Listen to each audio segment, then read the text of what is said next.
कानी बहू। किशोरी लाल जी के बेटे राघव की शादी की बात जगह जगह चल रही थी, लेकिन किशोरी लाल जी को कोई लड़की पसंद ही नहीं आती थी।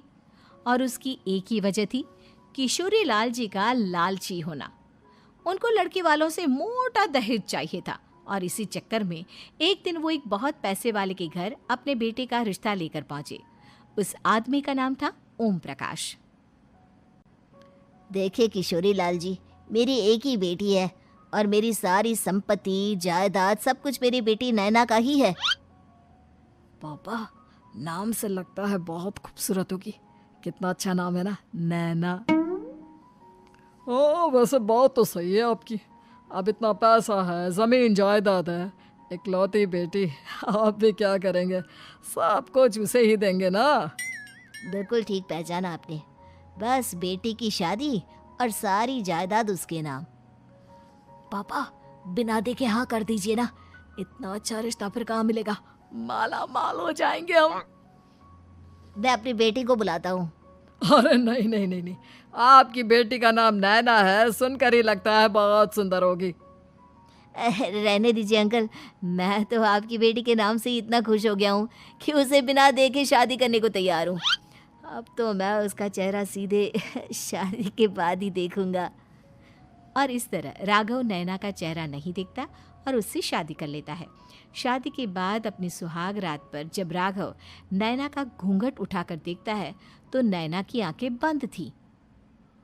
कितने खूबसूरत हो तुम नैना, जरा अपनी आंखें खोलकर मेरी तरफ देखो तो सही। नहीं, मुझे शर्म आती है। अरे, मैंने तुम्हें शादी से पहले भी नहीं देखा, और अब अगर तुम आंखें खोलकर मुझे देखोगी भी नहीं तो मुझे अच्छा कैसे लगेगा? इससे पहले कि नैना अपनी आंखें खोलकर राघव की तरफ देखती, अचानक से लाइट चली गई और राघव नैना को पूरी तरह से देख भी नहीं पाया। अगली सुबह नैना राघव के लिए नाश्ता बनाकर लेकर आई। अरे ये क्या, आधा पराठा सेका हुआ है और आधा बिल्कुल कच्चा। ये तुमने क्या किया नैना? बहू, तुमने क्या आधा पराठा तवे से नीचे लटका कर रखा था, जो आधा सिका है और आधा कच्चा? मुझे जितना दिखेगा उतना ही तो सीखूंगी ना पापा जी। जहाँ जहाँ मुझे नजर आ रहा था वहाँ मैंने सीख लिया, जहाँ जहाँ नहीं दिखा वहाँ कच्चा रह गया होगा। इसका क्या मतलब है?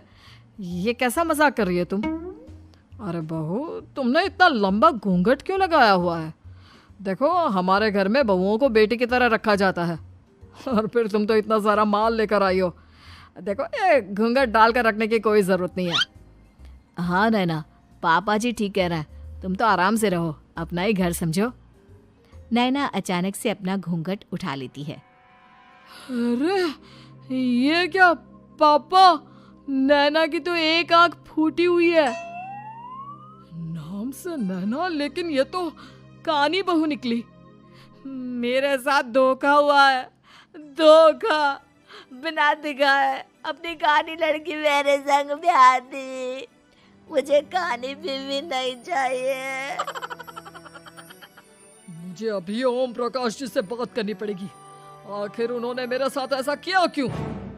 अरे, आप लोगों ने ही तो पापा से कहा था कि आप लोग शादी से पहले मुझे देखना नहीं चाहते। अब मेरे पापा पर क्यों इल्जाम लगा रहे हैं? अरे लेकिन उन्हें बताना तो चाहिए था ना कि तुम कानी हो, एक आंख से तुम्हें दिखाई नहीं देता। किशोरी लाल और राघव नाराज होकर ओम प्रकाश को अपने घर बुलाते हैं। पापा जी, ये आपने क्या किया? शादी से पहले बताया क्यों नहीं कि नैना की आंखों में परेशानी है? अरे, आप ही ने तो लड़की देखने से मना कर दिया था। और लेकिन आप बता तो सकते थे। आपको तो हमारी बेटी की प्रॉपर्टी चाहिए थी, वो भी पूरी की पूरी। अब क्या हुआ अगर उसे आधा दिखाई देता है? प्रॉपर्टी तो आपको पूरी मिल गई ना। अरे ये क्या बात हुई? मेरी शादी प्रॉपर्टी से नहीं, आपकी बेटी से हुई है। अब ये तो पहले सोचना चाहिए था, तब तो मेरी प्रॉपर्टी देखकर तुम्हारी जुबान लप लपा रही थी। लेकिन मैं कानी लड़की को अपनी बीवी बनाकर नहीं रख सकता। पापा, कुछ करिए ना आप। हाँ, करता हूँ। देखिए ओम प्रकाश जी, आप हमारे साथ ऐसा नहीं कर सकते। और तुम देखो, अगर तुमने मेरी बेटी से शादी तोड़ी ना, तो जो भी प्रॉपर्टी मैंने तुम्हें दी है वो तो पूरी की पूरी वापस ले ही लूँगा, और आधी प्रॉपर्टी तुम्हारी भी लूँगा।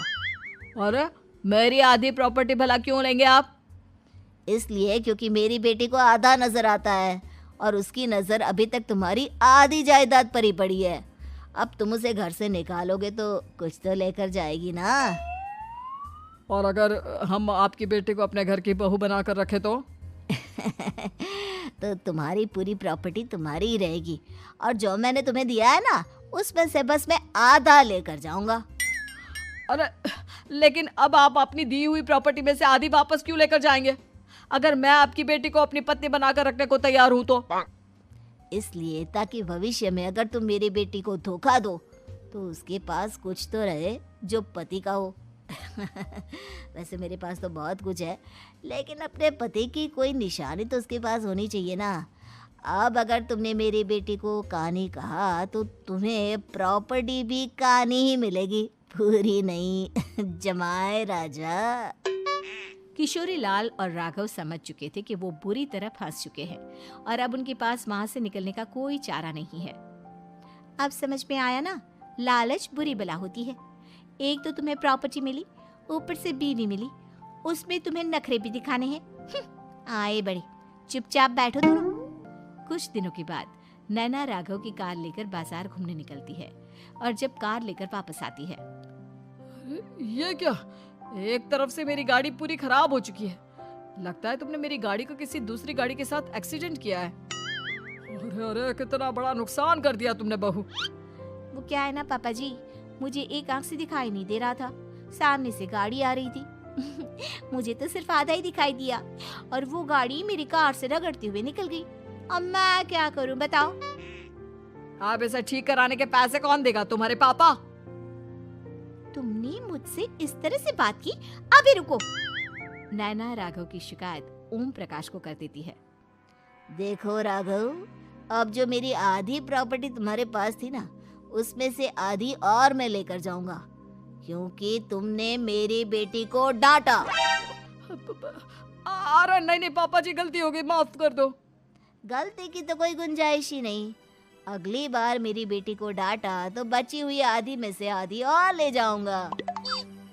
लालच के चक्कर में हम दोनों ने बहुत बड़ी गलती कर दी बेटा।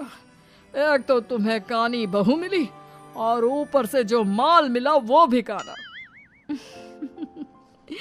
इस तरह राघव की हर एक गलती पर ओम प्रकाश उसकी प्रॉपर्टी का आधा आधा हिस्सा लेकर अपना सारा माल वापस ले गया और राघव को कानी बीवी से काम चलाना पड़ा। भाई लालच वाकई में बुरी बला है।